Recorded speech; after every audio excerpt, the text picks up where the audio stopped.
Welcome back to the ABCs of RPGs, where we teach you the basics of tabletop role-playing games. In this series, we're teaching you how to play Avatar Legends, the role-playing game. In this video, I'm teaching you how to create your campaign and your characters. Before you create your characters, the Game Master and players will all participate in the setup of the game. This is all laid out in the campaign creation worksheet found in the back of the core rulebook.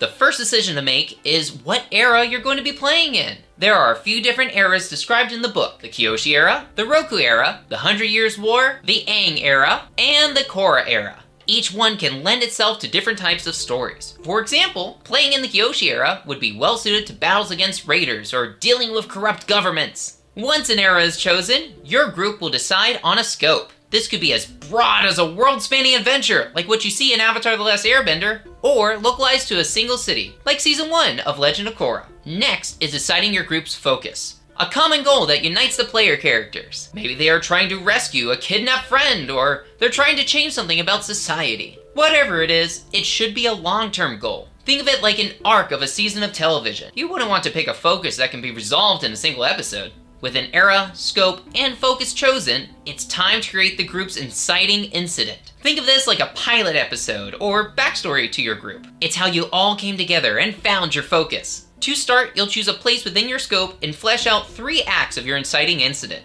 These acts follow a simple start, middle, and end structure that you might already be familiar with. It's important not to get lost in the details since you haven't even made your characters yet. But as the group has this conversation, you'll probably find yourself already coming up with character concepts. The core rules describe creating the inciting incident before creating your characters. But if your group is struggling, then maybe come back to this once your characters have already been created. Once the inciting incident has been written, it's time to create your character. The first choice is to choose your character's playbook. A playbook is a collection of tools and challenges that match a particular theme. For example, the rogue is a troublemaker with a bad habit, and rules about getting your friends to indulge in it with you. Once you've decided on a playbook and have an idea of what kind of character you're creating, you can shape it into something more specific. Think about what type of role your character can take in the story, and who they might be. This forms your character concept. With a strong sense of who your character is, it's now time to pick your character's training and fighting style. Your training determines how you fight. In the world of Avatar, you'll see characters trained in various types of bending: water, air, earth, and fire, or weapons and technology. Whatever you choose, you will also get to be more specific with a fighting style. Maybe if your character's trained in waterbending, they fight with flowing tendrils of water. Or if they're trained in technology, they could fight with a slingshot with special pellets. There are a few more questions left to answer about your character that can help add flavor. You can choose 1 or 2 backgrounds for your character and choose their hometown. Maybe they're more monastic and grew up in a fire temple. Or they might be a privileged child of a rich merchant in Ba Sing Se. You want to also decide on your character's demeanor and appearance. At this point, you should have a fairly firm grasp on your character, and you should be able to answer the history questions on your character sheet. These questions help you decide on your motivation in the story, any connections you have to non-player characters, significant objects or symbols, and finally, why they're committed to the group and its focus. With all this decided, it's time to put numbers and mechanics to all the choices you've made. Your character has 4 stats. Creativity, which measures your ability to think on your feet. Focus, which measures your ability to perform under pressure. Harmony, which measures your character's understanding of others. And passion, which measures your character's intensity. Your playbook starts with a predetermined set of stats. For example, the rogue starts with +1 creativity, 0 focus, -1 harmony, and +1 passion. In addition to the stats in your playbook, you can choose to add +1 to any of your stats as long as it doesn't raise it above +2.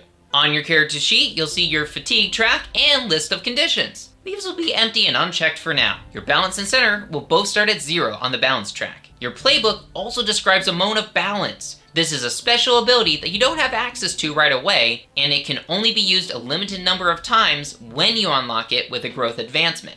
It's a powerful, story-altering ability that can only be used when your character is at their center, and could mean overcoming insurmountable odds. Your playbook also has a set of moves and features. You'll be able to pick 2 moves from your playbook that you'll be able to use during the game. A playbook move could be simple, like just adding a stat, or help you when rolling for base moves in certain situations. Your playbook will also have a feature. This is always available and a cornerstone of how your character interacts with the world. You also get to choose a master technique for your character.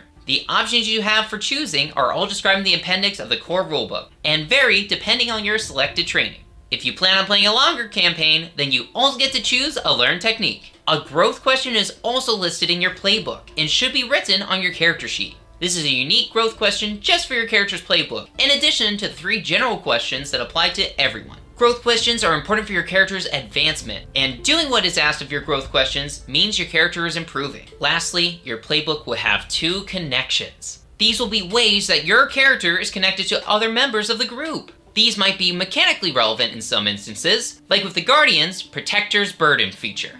Go around the table and introduce your characters to each other.